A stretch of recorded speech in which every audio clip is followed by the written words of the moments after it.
Let's have a chat. So all I was going to do, Jack, is just talk really about, get you to talk about, you know, where you started, what you did when you were all that sort of stuff. So I I mean, it sounds silly because it's on camera, but just the chat. So really, so you're born in England, in sunny Croydon. Yeah, lovely place. Lovely part of the world, yeah.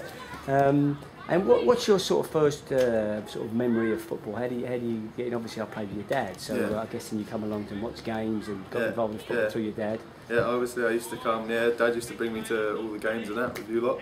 Yeah. And I'd just be. I probably didn't even watch the games. I'd be in the back somewhere with the other young boys kicking the ball about. Yeah. And I remember kicking the ball probably nearly every day in the back garden out the front of the house in England. Yeah. Because in England, like when we used to go out the front. Like, as soon as one person's out there with the ball, all the kids come out straight away, at least 10 of you, so we were out there every day playing, having a kick about and that. And then obviously started playing for Sutton United when I think I was 7. 7 or 8. 7 or 8, at Sutton United. Little under 18. Obviously used to come to your clinics and courses quite a bit. In the school holidays and that. Came quite often. Big calls there, weren't they? Yeah, calls used to come up to those. Old calls and that. And then obviously had a good couple of years at Sutton United. Yeah, so you were at Sutton United for what, 3? I think I was there for 2.5 years or something. Yeah. And then obviously picked up by Palace. Yeah, how did that happen? Just in a game or? I think I was playing for my school actually when they picked me up. Yeah, one of the scouts were out there and gave me his card and that and said come down to training and that for a trial. I went down and they ended up wanting to keep me. Where was that? Down at Beckenham? Yeah, that was at Beckenham. That was at Beckenham. So I was out there training 3 times a week. With Crystal Palace. I ended up being there for I think 3-4 years nearly. So you were around about 14, weren't you? Yeah, I ended up. I was about 14 when we left and moved to Australia. Yeah. How did you feel about that at the time? Gutted probably. See, because I was gutted, but because I was sort of a bit younger, like I was still 14. It wasn't. I don't know. Such a big deal. Yeah, it wasn't such a big deal. It was probably worse for my sister. She was. Yeah, I know. But, it's hard. It's a big move, isn't it? You know, coming a long way. Yeah, I know Mum and Dad were worried about my football when we just a little bit, I think. When we moved to Australia, but it ended up working out quite well in the end. So you moved at 14, and obviously you changed schools and started playing school football. Yeah. At Wesley Grammar. Yeah. I was at Wesley Grammar for 3 years. Yeah. Playing, I got a scholarship there for football, so. That went well for you, didn't you? I know. Obviously, I spoke to your dad, and that was good. That was good there. Yeah. So I was playing there for the school, and I was playing for a team called Knox City, Knox City. Team. Yeah, no, I've been down there, Knox City. Yeah. I played there for a few years. I played for the under 15s and under 16s, and I played, I think, a year and a half or nearly 2 years of seniors there as well. Oh, did you? When I was 16, 17. So you played senior football at 16, like men's football? Yeah, I started playing senior football when I was 16 at Knox, and then I had a little go back in England when I went back to Peterborough and that for a little bit. Like you went back on trial back there, did you? Yeah. I went back for a trial and they wanted me to come back again, so I ended up going back again, and then obviously it didn't all work out how we planned. And then come back, played in the Victorian Premier League for not even a year. That was with Dandenong, wasn't it? Yeah, that was with Dandenong. And the coach at Dandenong, Stuart Monroe, wasn't it? Who obviously has just been at Perth. Been at Perth, the assistant at Perth now for the last year. Yeah, and he helped you, didn't he? I know he. Definitely. He helped you. He was a really good coach, and he helped me out quite a bit. He was the one that got me up at North Queensland Fury, having a trial up there. Because obviously the manager, it was Ian Ferguson who was being Stuart's been with Ian Ferguson. They know each other. So Ian spoke to Stewie and said, "Have you got anyone? I'm looking for a player. Have you got anyone?" And he recommended me straight away, which was good. So flew up there for a trial for a week. Played against Wolves. Did you? Yeah, that was my first game. Played against Wolves. Yeah, played against Wolves because they were touring Australia. Wow. So like they were having the pre-season tour. So played against Wolves for my first trial game, and then against Perth Glory. The second one in that same week, and then they ended up saying that they wanted to keep me, and I ended up signing there. So I ended up at Fury for 2 years up in sunny Townsville. Robbie Fowler. Yeah, Robbie Fowler was there for the first year. Yeah, but the club I think weren't that stable, were they, financially? It was hard work. It was hard. It's a shame that it folded and everything, but it struggled from the start, to be honest. But, I had a good 2 years up there. I enjoyed myself up there and that. And that left you out of contract though. Yeah, so when the club folded, left me out of contract, and I had to go back to Melbourne and play in the local league in Melbourne again, in the state league there. Did you? Yeah, back to Dandenong. You went back to Dandenong? I went back to Dandenong and must have played probably 5 or 6 games. Yeah. And then, because it was the off-season for the A-League at that time, so I had to go back and play football again because no clubs were really offering anything at that time. It was the off-season. I ended up going to Wellington Phoenix for a week. Yeah, on trial, weren't you? Yeah. So I was close to signing for them actually, and then Brisbane came in, gave me a call, and now I've been here for 2 years. 2 years, yeah. I've got 3 more. Yeah, you just signed a new contract. I know. Halfway through this season, I re-signed a new 3 year. That's really pleasing. Obviously, the club, obviously keen to keep you, which is always nice. Really. So definitely. Gives you a bit of stability and a bit of. No, it's nice. Obviously, I know what the club's like now, so I know what I'm getting myself into, sort of thing.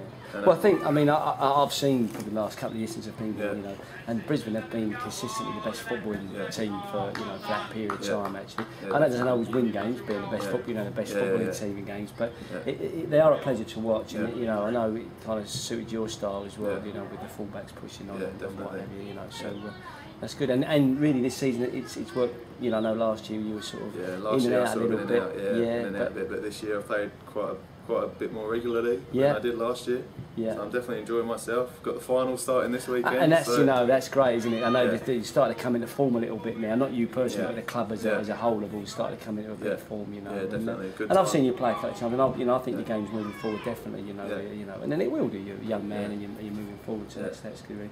You're away at Adelaide this week, so away to Adelaide, big game this week. Got mum and dad coming down to watch. That'd be nice. We might have to edit that bit out actually, but be like, he'd be on your case when he.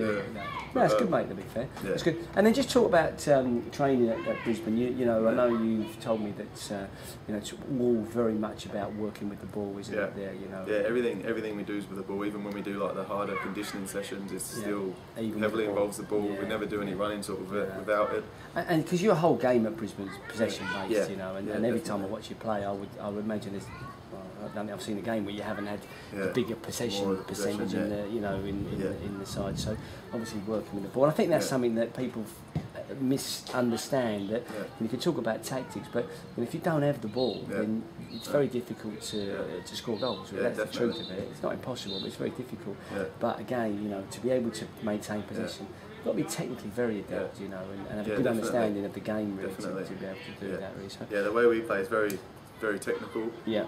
And obviously, us having the ball all the time, it means us as individuals get a lot more touches of the ball. Yeah. And get on the ball quite a bit more than most other teams do. Yeah. So obviously, for me, being like one of the sort of younger players, that definitely helps with my development as well, getting more touches of the ball. Of course, it does. And it's probably similar to what these kids are doing here. Yeah, trying to give them that opportunity. The more touches, obviously, the better they're going to get. More practice. So. I think the thing is, and I know we spoke a little while ago, and I think we sort of said that your emphasis on that technical has probably led you to the Brisbane being interested has probably been the fact that you are a technically adept player. Really, how much value would you put on the technical work you did as a young player in relation to where you are now? Oh, it's definitely a very high value. Obviously, especially when you're younger, to work on the technical side of things is a lot more important than obviously like when you get older, it's more you start worrying about tactical type things and everything. Yeah. But technical is definitely the starting point.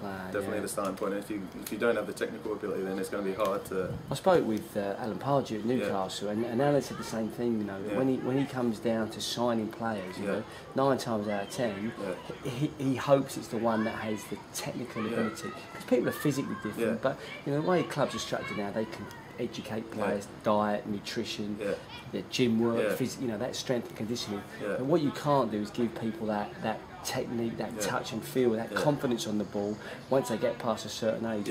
That's probably the one thing that I think is missing really with coaches. That everybody's worried about playing 4-3-3 or 4-1 or whatever the system would be. But the reality is however good your players are, is how good your team is. That's probably the truth of it, really. So it's definitely the technical side of things. Definitely is probably the biggest part of the game. I feel, which is good. What they're doing here. That's good. Listen, I think that there was a bit there that you was like about a 30-second clip that'd be brilliant. What I'll just do, let me just. Can you watch it on there?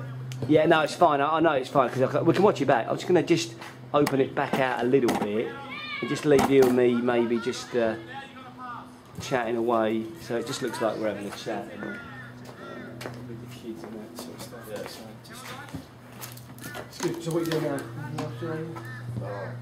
I've actually got to go into the city council and sort out some of these parking fines. I've got to sort out a few of these parking fines. Hey, we're enjoying this. Yeah, you do well with that. Archie, there. A cup of tea or something, please, mate. Tea, 2 teas. What size are you? What's up? What size do you wear? Just trying to. One of the boys wears pairs. Yeah, I bought them. It's funny actually. I bought them in English. I had Puma Kings. I've had Adidas, but Cobras. Have you got quite a few pairs of boots? 20 years. Not really. I've got a couple of pairs to be I've probably got a couple if you want. If you're the same size, I'll nick a couple of pairs off if you don't want them. To be fair, don't bust the gut. No, I think I've got a few. If you've got some old ones, just because. I think I've got some not so bright ones as well. You know, I was trying to get a Puma King, and then I bought this pair in England. They were 50 quid in JJB. They were the only sort of pair that was you know, I had a look at them. And then I just happened to go up to Gosford actually. Yeah. And I was driving up the road there. I find out, you know when you said it terrible, didn't you? I went up and I had a little drive, because it's lovely round there, Boca Beach. I was driving back on that main road that goes from back to Boca Beach down. I saw a sign that said Palais Sports Warehouse. Drive in there, anyway, it's where they're based is like literally just north of the sun. So I went in and they were selling like the boots, and I said, oh, $200.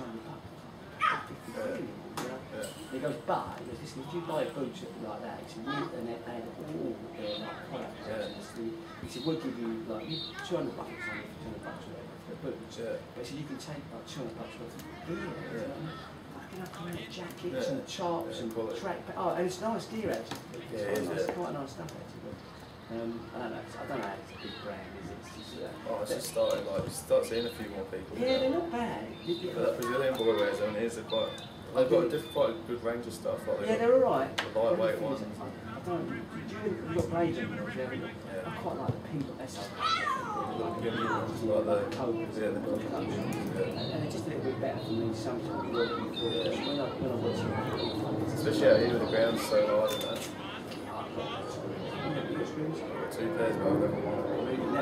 You've got to have them, really, just in case. When they send us boots, they always send us a pair of studs as well. You've never worn them? Since I've been playing in the A-League, not once. Because even if it rains, the ground's still hard. It ends up just being like, if you wear studs, the ground's still hard, so you won't go in and just be sliding. So you just don't know. Like go to Asia and all that. So I've got a couple of pairs.